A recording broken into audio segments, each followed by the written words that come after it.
Hello my beautiful souls, welcome to my YouTube channel चारों with Shivi Tripathi. Dear, कैसे हैं आप सभी लोग? आई होप आप सभी लोग बहुत अच्छे हैं, बहुत अच्छे से अपना नवर्क कर रहे हैं।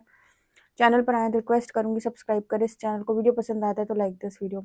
बिना देर की रीडिंग स्टार्ट करेंगे गाइज और देखते हैं आपके पर्सन की करंट एनर्जी क्या है। प्लीज गाइड करें एंजल्स मेरे जो व्यूअर्स, उनके पर्सन की करंट एनर्जीज क्या है। ये जनरल कलेक्टिव और टाइमलेस रीडिंग है गाइज, जितना आपसे रेजोनेट करे रखिएगा, बाकी आप इग्नोर कर सकते हैं। ओके, तो फर्स्ट कार्ड है हमारे पास 6 ऑफ एरोज, ट्रांजिशन। यहाँ पर एनर्जी है रिस्पेक्ट, 9 ऑफ वोज। यहाँ पर एनर्जी है the moon on water, and यहाँ पर एनर्जी है फॉक्स, नाइट ऑफ वोज। यहाँ पर एनर्जी है नाइट ऑफ एरोज, हॉक।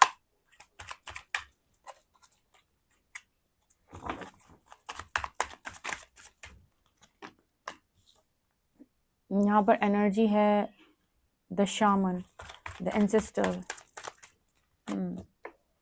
यहाँ पर एनर्जी है अबंडेंस। यहाँ पर है द वर्ल्ड ट्री।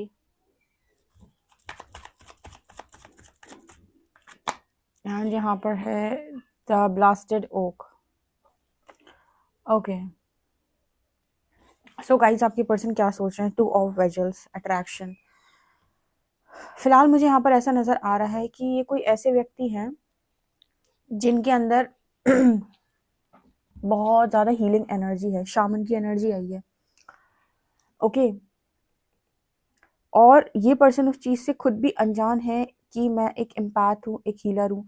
आपको पता है बहुत सारे मास्कुलिन्स भी ऐसे होते हैं जो बहुत अच्छे हीलर होते हैं, लेकिन उनका तरीका जो है किसी को मोटिवेट करने का, किसी को आगे बढ़ाने का या अपनी पॉजिटिविटी दिखाने को थोड़ा सा डिफरेंट होता है।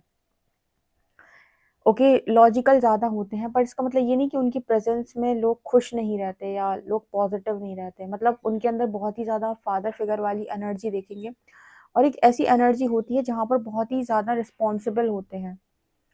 पर इस पर्सन के लिए यहाँ पर ये दिखाई देता है कि जैसे ये सारी चीज़ों से ये पर्सन जो है वो अभी अनजान है। 6 ऑफ एरोज, ट्रांजिशन की एनर्जी है।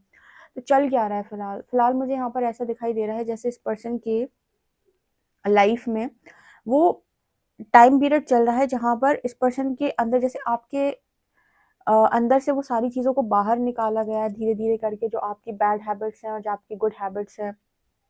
ओके, जो आपके अंदर डार्कनेस है, जो आपके अंदर लाइट है, जो भी है यूनिवर्स में आपका सामना आपकी हर एक चीज़ से करा है। आपके शैडो सेल्फ, जो उसमें पॉजिटिव चीज़ें थी, जो भी नेगेटिव चीज़ें थी, सब कुछ आपने जैसे बहुत अच्छे तरीके से देखा और समझा, और फिर आपसे कहा गया कि अब उस पर काम करो और आगे बढ़ो। ओके, तो इस पर्सन की लाइफ में भी ये चल रहा है। इनको लग भले ही रहा है कि लाइफ में बहुत तूफान आ रहे हैं, तकलीफें आ रही हैं, पर हो क्या रहा है कि इस पर्सन को इनके बेस्ट वर्जन में ही लेकर आया जा रहा है।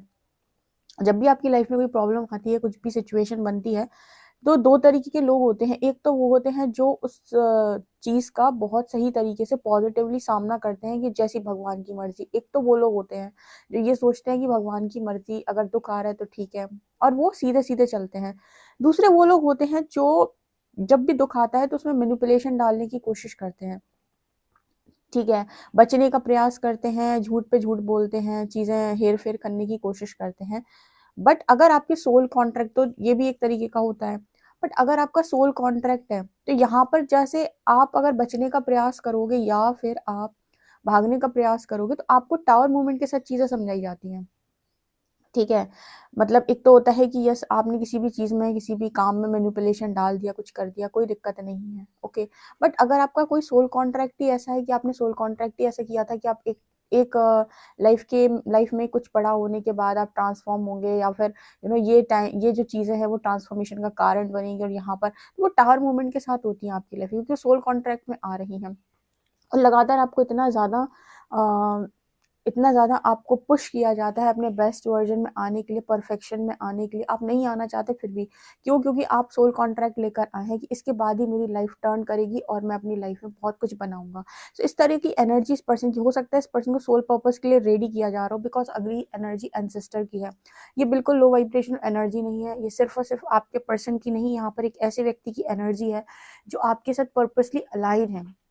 अगर आपको ये रीडिंग रेजोनेट करती है तो ही रखिएगा, क्योंकि ये इंसान जो है इनका पर्पस है। ओके, ये ऑलरेडी एक काफ़ी अच्छे हीलर नज़र आ रहे हैं, बट अपनी चीज़ों से बस अनजान है। और मुझे लगता है एंसेस्टर का एक इशू ये कैरी कर रहे हैं जिसे बोलते हैं रिस्पेक्ट। ठीक है जैसे मैंने रिस्पेक्ट वाला मैसेज कई बार दिया, और इस डेक में अक्सर मैं रीडिंग करती हूँ, रिस्पेक्ट का इशू निकल के आता है।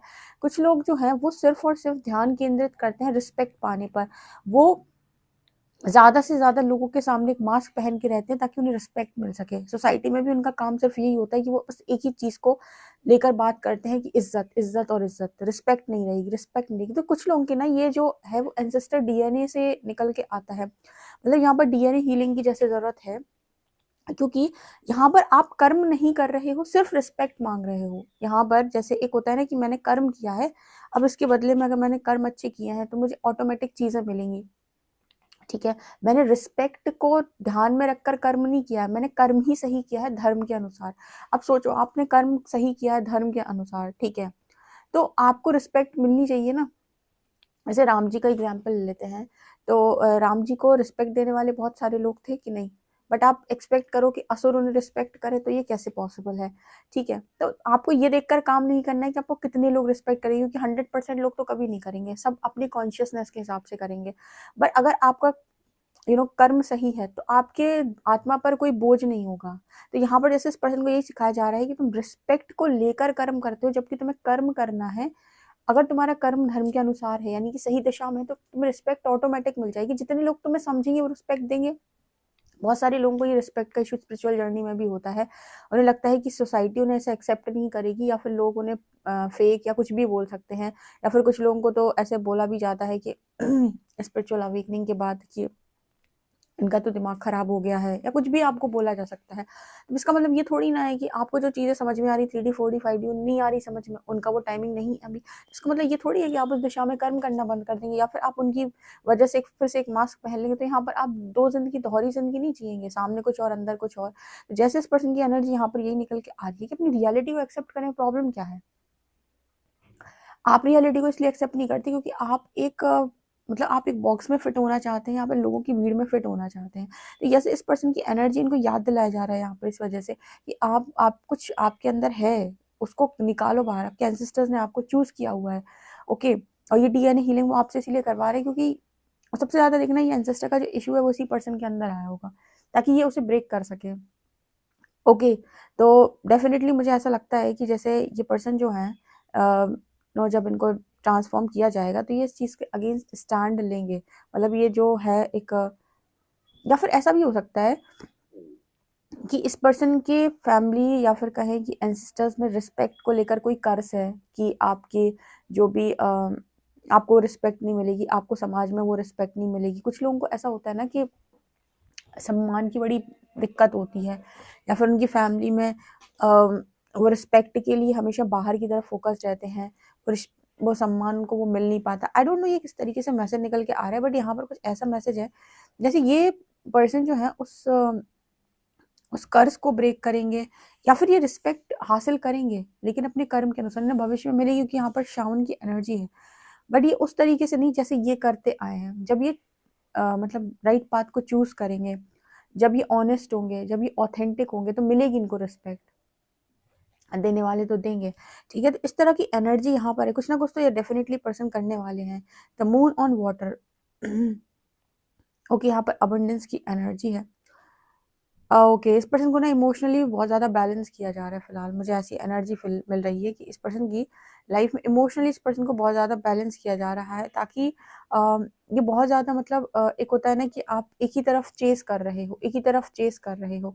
ठीक है, इमोशंस को आपने सप्रेस कर लिया, इमोशंस आपने इग्नोर कर दिए, मेरे फीलिंग्स इग्नोर कर दी। तो जब आप फीलिंग्स अपनी ही खुद की इग्नोर कर देते हो कि मेरे अंदर कोई फीलिंग्स नहीं है, सब कुछ हो जाएगा, तो यहाँ पर आप अपने साथ इनजस्टिस करते हो। तो कोई ना कोई तो डेफिनेटली आपके इमोशंस को ट्रिगर करने के लिए बाहर से भेजा जाएगा। जो लोग बोलते हैं ना कि 2-3 महीने के लिए हम एक रिलेशनशिप में चले गए थे और उसने उस रिलेशनशिप में हमारी बहुत ज़्यादा बेइज्जती हो गई, या हमें बहुत ज़्यादा तोड़ दिया गया। क्यों? क्योंकि वो इंसान आपकी लाइफ के अंदर भेज दिया यूनिवर्स ने कि इसको इसके इमोशंस याद दिला, या फिर इसके इमोशंस ट्रिगर कर। ठीक है ना? तो कुछ लोग ये 2-3-4 महीने के लिए भी जो रिलेशनशिप में जाते हैं ना डेट करने, कभी-कभी इनको भी ऐसा पार्टनर मिल जाता है 4 महीने के लिए भी, जो इनको इमोशनली ट्रिगर कर देता है। तो इस तरह की एनर्जी यहाँ पर निकल के आ रही है, क्योंकि ये पर्सन जो है एक ही तरफ बहुत ज़्यादा भाग रहे थे। कुल मिला के इनका सोल कॉन्ट्रैक्ट हो सकता है कि इनको एंसेस्ट्रल पैटर्न ब्रेक करके, अगर कोई जनरेशनल कर्स है तो उसे हील करके इन्हें अपने ऑथेंटिक सेल्फ में आना है, और हो सकता है हीलिंग पर्पस हो इनका, मतलब हीलिंग इनका पर्पस ही हो, आपके साथ अलाइन हुई है इस चीज़ के लिए। तो ये मुझे यहाँ पर नज़र आ रही है, क्योंकि एनर्जी शामन की है और यहाँ पर फॉक्स की एनर्जी, वर्ल्ड ट्री की एनर्जी है। यस, इस पर्सन के अंदर ना चालाकी है, या तो इन्होंने सीख ली यहाँ पर आकर, ठीक है। मतलब होता है ना कि आप आसपास के लोगों से बहुत कुछ सीखते हो, तो इस पर्सन ने, मुझे लगता है मैट्रिक्स में ज़्यादा रहने की वजह से, उनकी एनर्जी के साथ ज़्यादा काम करने की वजह से यहाँ पर फॉक्स की एनर्जी निकल के आ रही है। ओके। हम्म एक्चुअली इस पर्सन के अंदर जो डार्कनेस है, मुझे ऐसा मैसेज मिल रहा है कि वो डार्कनेस यहाँ पर खत्म की जा रही है, और शेडो सेल्फ जो भी है इस पर्सन की, जहाँ पर ये पर्सन चीज़ों को फेस नहीं करना चाहते, वो इनको फेस करवाई जा रही है, ताकि ये पर्सन रियलिटी को समझे। वरना इस पर्सन ने चालाकी को समझ लिया है पूरा। आप देखो मैट्रिक्स आपको इस तरीके से क्यों मिलता है, क्योंकि सारे लोग डर में जी रहे हैं। जब इनके अंदर से डर निकलेगा तब ये इस तरीके की मास्क को उतार के रियलिटी को एक्सेप्ट करेंगे, नहीं तो तब तक ये सिर्फ और सिर्फ इच्छा पूर्ति के लिए काम करते हैं, जो कि मुझे इस एनर्जी में साफ दिख रहा है। ओके। इस पर्सन को एक चीज़ का डर लगा रहता है कि कुछ खराब हो जाएगा, कुछ खराब हो जाएगा, कुछ खराब हो जाएगा, कुछ बिगड़ जाएगा। मतलब इनको दिक्कत होती है थोड़ा सा वो करने में, क्या बोलते हैं उसे, एडजस्ट करने में। अपनी बुद्धि पर इस पर्सन को बहुत ज़्यादा विश्वास है, सरेंडर करने में इस पर्सन को दिक्कत होती है। ये कोई ऐसा मैस्कुलिन हो सकता है जो सरेंडर करने में थोड़ी दिक्कत लेता है। यहाँ पर अट्रैक्शन की एनर्जी, यस मैंने आपसे बोला था ना, यहाँ पर 2 ऑफ वेजल्स की एनर्जी है। ये पर्सन आपके साथ पर्पसली अलाइन हो सकते हैं, जहाँ पर ये थोड़ा सा मैस्कुलिन जो है चालाक टाइप का है, या फिर चालाक बनने की ये कोशिश कर रहे हैं, ताकि मैट्रिक्स में सही तरीके से रह सकें। जबकि मुझे ऐसा लगता है कि इनको ये पैटर्न ब्रेक करना है एंसेस्टर्स का, ठीक है। तो हीलिंग होगी तो डेफिनेटली ये चीज़ें निकल कर बाहर आएंगी। चलिए देख लेते हैं कि आपको लेकर और क्या सोच रहे हैं पर्सन। प्लीज़ गाइड करें एंजल्स, मेरे जो व्यूअर्स इनके पर्सन उनको लेकर क्या सोच रहे हैं। यहाँ पर 4 ऑफ पेंटिकल्स की एनर्जी, इस पर्सन बहुत पॉजिटिव और रिस्पेक्ट इस पर्सन का बड़ा मसला है। 9 of pentacles, wheel of Fortune, 8 of cups, moon, high priestess, chariot. Yes, मैंने जो आपको बोला ना, इस पर्सन को सरेंडर करने में बहुत दिक्कत होती है। इस पर्सन को सरेंडर करने में बहुत दिक्कत होती है। हर चीज़ को ये पर्सन, जैसे नहीं लगता कि हर चीज़ को संभाल कर रखना, संजो कर रखना इनकी जिम्मेदारी है। ओके, यहाँ पर सब लोगों को बांध कर रखना जैसे इस पर्सन की जिम्मेदारी है। और मुझे ऐसा लगता है कि इस पर्सन के थोड़े से भ्रम जो है ना, वो टूटने की जरूरत है, ईगो डेथ होने की जरूरत है यहाँ पे और ज्यादा। क्योंकि ईगो डेथ आपकी तब होती है जब आपको ये समझ में आता है कि सब कुछ आपको नहीं करना है, ठीक है। सरेंडर का मतलब क्या है, जब आप सरेंडर करते हो तो सबसे पहले क्या होती है, ईगो डेथ तो होती है। यूनिवर्स आपको क्या याद दिलाता है कि आप अपने ईगो सेल्फ में, आपको लग रहा है सब कुछ आपको करना है, विकारों में आप इतना ज्यादा उलझ गए हैं कि आप रियलिटी को पहचान ही नहीं पा रहे हैं। तो जब यूनिवर्स को ये दिखाना होता है कि ये काम प्रकृति करती है, परमात्मा करते हैं, तब सबसे पहले ईगो डेथ की एनर्जी आती है स्पिरिचुअल जर्नी में, आइसोलेशन की। यहाँ पर ना मुझे ऐसा मैसेज मिल रहा है जैसे ये पर्सन जो है वो अंदर से चाहते हैं कि इनके पास फ्रीडम हो, चीज़ें हो, लेकिन बाहर से भावनात्मक तौर पर चीज़ों के साथ बहुत ज़्यादा मतलब अटैच है कि, और काफ़ी इल्यूजन्स भी इस पर्सन की लाइफ के अंदर हो रखे हैं। अभी एकदम क्लैरिटी इस पर्सन को मिली नहीं है। मैंने बोला व्हील ऑफ फॉर्च्यून के साथ चैरियट की एनर्जी है। इस पर्सन को ना किसी बड़ी चीज़ के लिए जैसे यूनिवर्स तैयार कर रहे हैं। ये कोई नॉर्मल सोल नहीं है, मतलब मुझे यहाँ पर ऐसा मैसेज मिल रहा है। यहाँ पर सिर्फ ये नहीं है कि तुम्हारा पार्टनर आ गया और तुम्हारा यूनियन हो गया। यहाँ पर यूनियन भी होगा तो किसी मकसद से होगा। डेस्टिनी मिलाएगी भी तो किसी मकसद से मिलाएगी, क्योंकि यहाँ पर चैरियट में ब्लैक एंड व्हाइट है, हाई प्रीस्टेस में ब्लैक एंड व्हाइट है, मतलब चैरियट ब्लैक एंड व्हाइट दोनों कार्ड्स यहाँ पर इस चीज़ की बात कर रहे हैं कि फ्री स्पिरिट को एक दूसरे के साथ मिलाकर यहाँ पर कुछ क्रिएट करने की एनर्जी हो सकती है, पर्सन भी एक अच्छे क्रिएटर हो, बट अभी खुद से अनजान है, क्योंकि कंडीशनिंग बहुत ज़्यादा है। जब कंडीशनिंग में इंसान होता है तो वो खुद से अनजान होता है, और जब यूनिवर्स उसे हील करते हैं, जागृत करते हैं, तब वो रियलिटी चेक्स मिलते हैं उसको। अभी पूरी तरीके से तो नहीं आया, बट हाँ, ये पर्सन ये देखते हैं कि आप ऐसी एनर्जी में पहुंच चुके हो, आप पता नहीं ऐसे कैसे कर लेते हो, कितना करेज कहाँ से आता है। हो सकता है भविष्य में इस पर्सन के पास भी वो करेज आए, ठीक है। बट यहाँ पर ऐसा नजर आ रहा है जैसे ये पर्सन चेंज होंगे, और चेंज होकर आपके साथ पर्पसली अलाइन होंगे। ये डेफिनेटली ऐसी रीडिंग है कि पर्पसली अलाइन होंगे ये पर्सन, क्योंकि ये कोई नॉर्मल मतलब नॉर्मल वैसे सोल नहीं है, ये पर्पस लेकर आई है। तो इस पर्सन की लाइफ में जो है वो ब्रेक थ्रूज भी आएंगे, टावर मूवमेंट भी हिट करेंगे। ये पर्सन अगर रास्ता भटकेंगे तो इनको तोड़ा भी जाएगा, लोग इनको चीट भी कर सकते हैं, और अगर ये ज़बरदस्ती कुछ चीज़ों को बांधने का, पकड़ने का प्रयास करेंगे तो टावर मूवमेंट के साथ छुड़वा दी जाएंगी, वो लोग छोड़कर चले जाएंगे।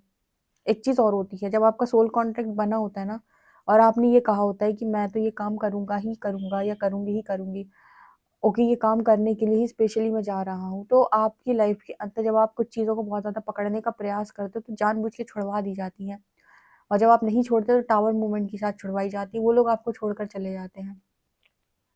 ठीक है, आपको बहुत सारे हार्ट ब्रेक्स मिल सकते हैं, बहुत सारे रिजेक्शंस मिल सकते हैं, तब ताकि आप अपनी रियलिटी को पहचान सकें। तो ये चल रहा है इस पर्सन के साथ।